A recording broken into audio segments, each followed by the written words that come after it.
একটা খবর পড়ে দর্শক খুবই অবাক হলাম। কোটি টাকা চাঁদা দাবির অভিযোগ, কলাবাগান থানার ওসি এসআই প্রত্যাহার। যে ঘটনাটা দেখলাম, এটা যদি সত্য হয় তাহলে তো বোঝা যাচ্ছে যে আমরা সেই হাসিনার যুগে ফিরে আসছি। ওই সময় যেমন পুলিশের বা র্যাবের কর্মকর্তারা যেইভাবে চাঁদাবাজি করতো, যেভাবে মানুষকে জিম্মি করতো, ঠিক তারই একটা সূচনা বা পুনরুত্থান আবার শুরু হলো মনে হচ্ছে। অভিযোগটা তেমনই। তো আগে হলো অ্যাকশন নেওয়া হতো না, কিছু কিছু ক্ষেত্রে নেওয়া হতো, বাকিদের ক্ষেত্রে নেওয়া হতো না। এবার অ্যাকশন নেওয়া হলো, কিন্তু অভিযোগগুলো দেখেন এবং অবস্থা দেখেন, এটা খুব বিপজ্জনক। থানার যদি ওসি এইগুলোর মধ্যে জড়ায় যায় তাহলে আর মানুষের নিরাপত্তা থাকে কোথায়? সন্ত্রাসীদের নিয়ে গভীর রাতে চাঁদাবাজি ও মিথ্যা মামলায় ফাঁসানোর হুমকির অভিযোগে কলাবাগান থানার ওসি সহ এক এসআইকে সাময়িক প্রত্যাহার করা হয়েছে। রোববার তাদের প্রত্যাহার করা হয়। প্রত্যাহার হওয়া পুলিশ সদস্যরা হলেন ওসি মোক্তারুজ্জামান এবং এসআই বেলাল হোসেন। সোমবার ডিএমপির মুখপাত্র উপকমিশনার মোহাম্মদ তালিবুর বিষয়টি নিশ্চিত করেছেন। কোন অভিযোগের ভিত্তিতে তাদের সাময়িক প্রত্যাহার করা হলো এই বিষয়ে জানতে চাইলে তিনি বলেন, প্রশাসনিক কারণে কলাবাগান থানার ওসি সহ এক এসআইকে সাময়িকভাবে প্রত্যাহার করা হয়েছে।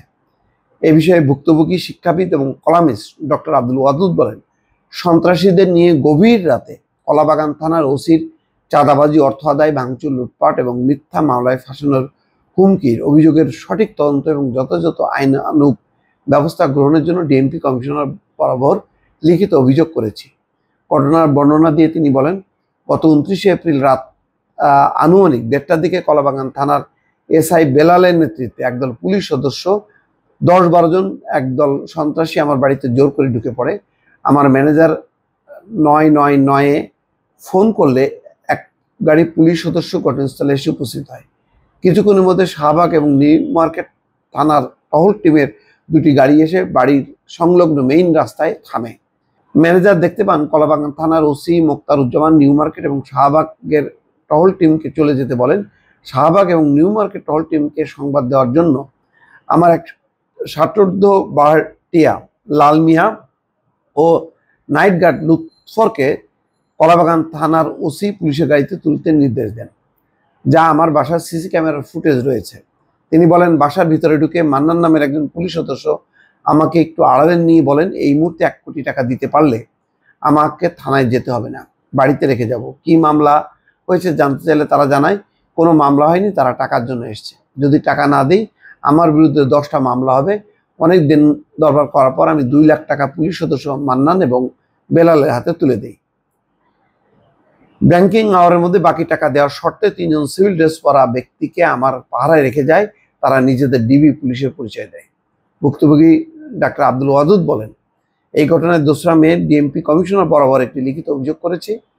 যারা এই ঘটনার সঙ্গে জড়িত তাদের বিরুদ্ধে আইনি ব্যবস্থা নেওয়ার অনুরোধ করা হয়েছে। এখন এই অভিযোগের ভিত্তিতে করা হয়েছে কিনা এটা স্বরাষ্ট্র মন্ত্রণালয় বা পুলিশ সদর দপ্তর থেকে কোনো বক্তব্য দেওয়া হয়নি। তবে তাদের প্রত্যাহার কেন করা হলো, কি বিষয়গুলি, এগুলি প্রকাশ্যে আসা দরকার।